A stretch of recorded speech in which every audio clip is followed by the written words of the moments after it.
Hello everyone, welcome back to our YouTube channel. आइए start करते हैं आज लॉ ऑफ केमिकल कॉम्बिनेशंस के साथ। तो लॉ ऑफ केमिकल कॉम्बिनेशंस क्या है? देखिए, जब भी एटम्स जो हैं वो आपस में कंबाइन होते हैं तो वो कोई ना कोई लॉ, कोई ना कोई प्रॉपर्टी जो है वो फॉलो करते हैं, ठीक है। और वो जो लॉ है उनको आज हम इस वीडियो में डिस्कस करेंगे। तो सबसे पहला जो है आपका वो है law of conservation of mass. Law of conservation of mass. देखिए, कोई भी चीज हो वो कंजर्वेशन का कोई ना कोई लॉ जो है वो जरूर फॉलो करती हुई मिलेगी। कंजर्वेशन वर्ड का मतलब है संरक्षण, ठीक है, कि वो जो चीज है वो अपने आप जो है वो डिस्ट्रॉय नहीं होगी, ना ही वो अपने आप जो है वो क्रिएट हो सकती है, ठीक है। तो law of conservation of mass जो है उसके अकॉर्डिंग जो है हम ये कह सकते हैं all the physical and chemical changes in all the physical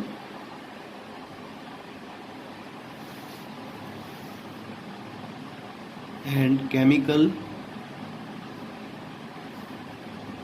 changes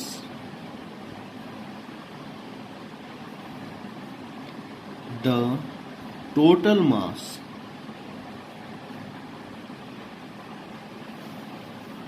of reactant and product, total mass of reactant is equal to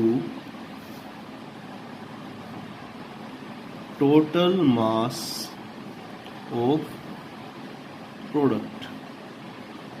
मतलब कि रिएक्टेंट का जितना मास है उतना ही मास जो है वो प्रोडक्ट का लास्ट में रहेगा टोटल, ठीक है। तो जैसे कि अगर हम बात करें, हमने वाटर मॉलिक्यूल लिया के फॉर्मेशन की अगर हम बात करते हैं, hydrogen gas plus oxygen gas change into H2O, ठीक है। इसको बैलेंस करने के लिए हम क्या करते हैं, यहाँ पे 2 लगाते हैं और यहाँ पे 2, ठीक है। अब देखिए, हाइड्रोजन का एक एटम का मास जो है हम बात करें अगर, तो 1 यूनिट होता है। यहाँ पे टोटल कितने हाइड्रोजन हो गया आपके 4, तो इसका टोटल मास कितना हो जाएगा 4 यूनिट। इसी तरीके से अगर यहाँ पे ऑक्सीजन के मास की बात करें हम, एक ऑक्सीजन के एटम का मास 16, तो 2 का 32। अब देखिए, बात करते हैं वाटर मॉलिक्यूल की, 2 टाइम्स एक हाइड्रोजन का वजन 1, तो 2 का 2 प्लस 16, ये आपका आ गया 36। लिखेंगे total mass of reactant is equal to 4 plus 32 is equal to 36। इसी तरीके से total mass of product is equal to 36। मतलब रिएक्टेंट और प्रोडक्ट का जो मास है वो दोनों क्या है, इक्वल है। तो हम ये कह सकते हैं कि ये जो है law of conservation of mass follow कर रहा है, ठीक है। तो इस बात का हम क्या करेंगे, ध्यान रखेंगे। इसी वजह से जो है हम कोई भी केमिकल रिएक्शन होती है जब उसको हम लिखते हैं तो हमें उसको क्या करना होता है, बैलेंस करना होता है, ताकि उसके दोनों तरफ का जो मास है वो क्या हो सके, इक्वल हो सके। ये जो लॉ है ये आपका क्या कहलाता है, law of conservation of mass, ठीक है। उसके बाद हम बात करते हैं दूसरे लॉ की, law of definite proportion.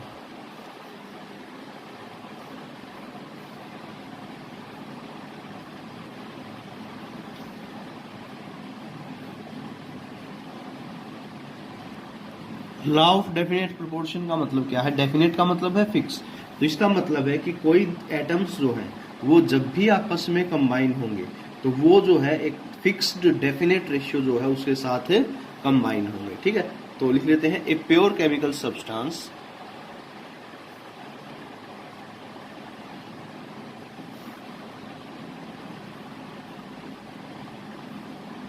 Substance means compound की हम बात कर रहे हैं यहाँ पे, always consist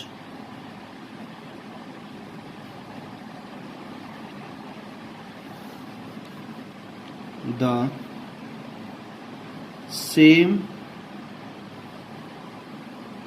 elements combined together in a fixed ratio. जब भी दो या दो से ज्यादा एलिमेंट्स आपस में कंबाइन होंगे एक कंपाउंड बनाने के लिए, तो वहां पे उनका जो रेशियो है, ठीक है, नंबर ऑफ एटम्स का जो रेशियो है वो क्या होगा, हमेशा फिक्स होगा। या बाय वेट अगर हम बात करें तो वो जो रेशियो है वो क्या होगा, फिक्स होगा, चाहे वो किसी भी पैटर्न से बनाया जाए। जैसे अगर हम बात करें फॉर्मेशन ऑफ कार्बन डाइऑक्साइड की, CO2 की हम रेफरेंस लेके बात कर रहे हैं, तो अगर हमने कोक जो है कोयला लिया या उसको ऑक्सीडाइज किया, वो आपका बन गया CO। तो यहाँ पे क्या फॉर्मूला मिला आपको, CO2। इसी तरीके से अगर आपने CaCO3 लिया, कैल्शियम कार्बोनेट, इसको आपने हीट किया तो हमें मिलेगा CaO calcium oxide plus CO2। यहाँ पे भी कार्बन डाइऑक्साइड का फॉर्मूला क्या है, CO2। इसी तरीके से अगर हम बात करें रेस्पिरेशन की, उसमें भी हमें क्या मिलता है, CO2। तो कार्बन और ऑक्सीजन जो है वो आपस में जब रिएक्ट करते हैं कार्बन डाइऑक्साइड गैस बनाने के लिए, तो वो जो है उनके जो मास का जो रेशियो है वो क्या रेशियो है, एक फिक्स रेशियो को क्या करते हैं, वो फॉलो करते हैं। ठीक है, मतलब कि एक एटम किसका रहेगा, कार्बन का, और दो एटम किसके रहेंगे। अगर मास की बात करें तो कार्बन का मास जो है वो कितना हो जाएगा आपका 12, और अगर बात करें ऑक्सीजन की तो O2, एक ऑक्सीजन का मास 16, तो 2 का 32। इसको हम 4 से क्या कर सकते हैं, कैंसिल कर सकते हैं, तो ये आ जाएगा 3:8। ठीक है, तो ये है आपका second law of definite proportion. अब देखिए तीसरा जो लॉ है हमारा वो है law of multiple proportion.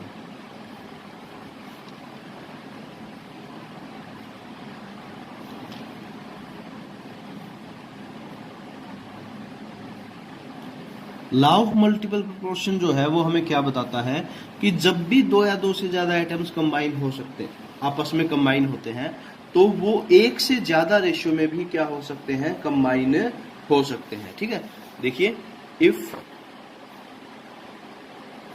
Two atoms combine together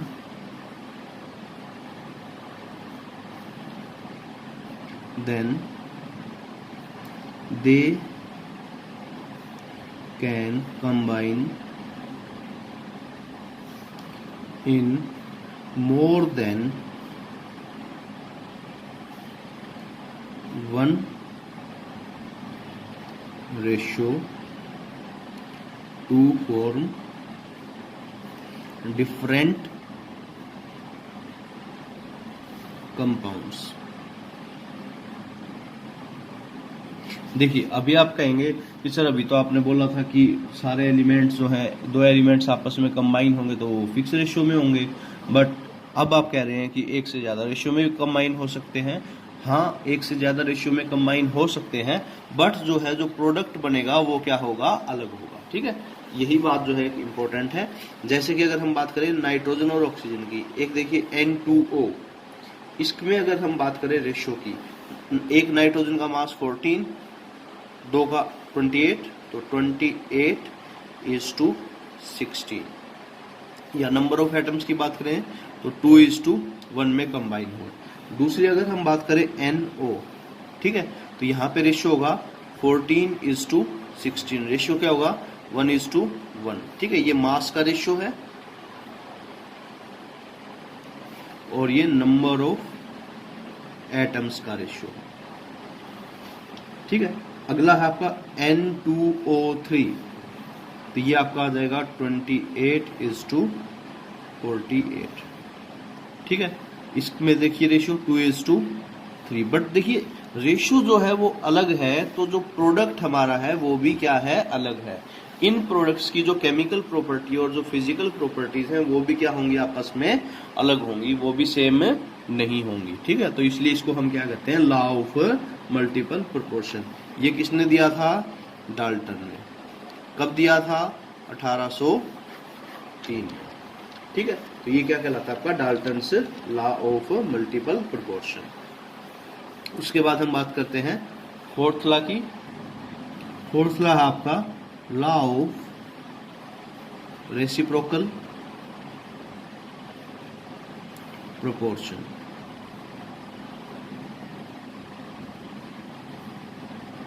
ठीक है, रेसिप्रोकल का मतलब उल्टा, व्युत्क्रम। ठीक है, अब इसके लिए जो है आप समझिए कि इसमें जो है हमें तीन चीजों की जरूरत होगी। जैसे मान लीजिए एक आपका कार्बन, एक आपका हाइड्रोजन और एक आपका ऑक्सीजन।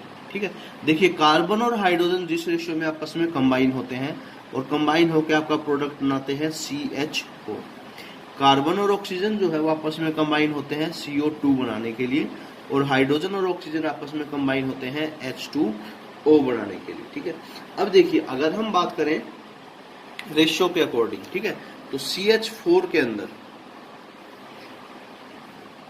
क्या रेशियो है कार्बन और हाइड्रोजन के? 4 पार्ट्स हाइड्रोजन, और ये मैंने लिखा हाइड्रोजन 4 पार्ट्स, और कार्बन कितने पार्ट है? 12 पार्ट। ठीक है, अब देखिए हम बात करें CO2 में, ऑक्सीजन कितने पार्ट है? एक ऑक्सीजन का मास 16, दो का 32 इज टू कार्बन का 12। ठीक है, और अगर हम बात करें H2O की, तो H2O में 2 इज टू 16। अब देखिए यहां पे अगर हम बात करें रेशियो की, ठीक है, तो हम ये चीज आसानी से नोटिस कर सकते हैं कि 4/12 जो फर्स्ट रेशियो आया आपका 4/12, सेकेंड रेशियो आया आपका 32/12। ठीक है, मतलब कि अगर इसको सिंपलेस्ट रेशियो में देखें हम, तो 12 से 12 कैंसिल, 4 से ये कैंसिल, तो ये आ गया आपका 1:8। ये जो 1:8 आया, और यहाँ पे अगर हम H2O का रेशियो देखें तो ये भी कितना आएगा? 1:8।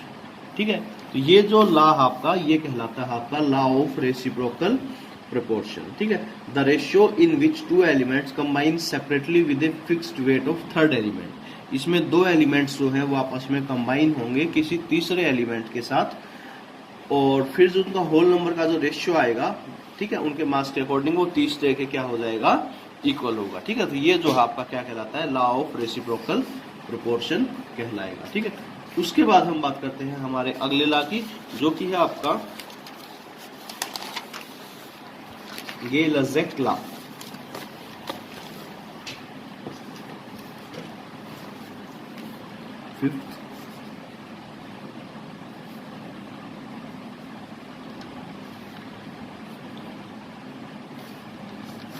ये लॉ क्या है? इसमें हमें क्या पता चलता है कि जब भी दो या दो से ज्यादा टाइप के गैसेस जो है वो आपस में रिएक्ट करती हैं, तो उनके जो कॉम्बिनेशन की जो वॉल्यूम होगी, ये जो है हमें वॉल्यूम के बारे में इंफॉर्मेशन प्रोवाइड करता है। तो वॉल्यूम का जो रेशियो है वो क्या रहेगा? फिक्स रहेगा। ठीक है, होल नंबर रेशियो जो है वो होगा होल नंबर रेशियो। ठीक है, देखिए जैसे अगर हम बात करें H2 गैस की, ठीक है, इसकी रिएक्शन करवाई Cl2 के साथ, इसका 1 मोल हमने लिया, एक वॉल्यूम ली, इसकी भी एक वॉल्यूम ली, तो जो प्रोडक्ट बनेगा वो क्या होगा? 2HCl, मतलब कि इसकी कितने वॉल्यूम बनी? 2। ठीक है, तो रेशियो क्या आ गया? 1:1:2। तो ये जो रेशियो है ये सिंपल होगा।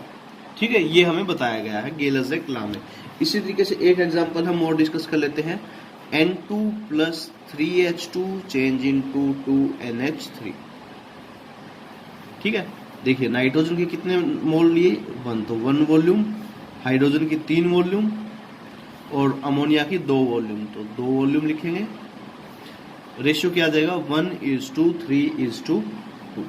ठीक है, ये जो आपका गेलज़ेक लॉ है, लॉ ऑफ सिंपलेस्ट वॉल्यूम जो है इसको कह सकते हैं। गेलज़ेक ने हमें इसके बारे में बताया था 1808 में। ठीक है, तो आई होप कि आज के लिए काफी है। Thank you.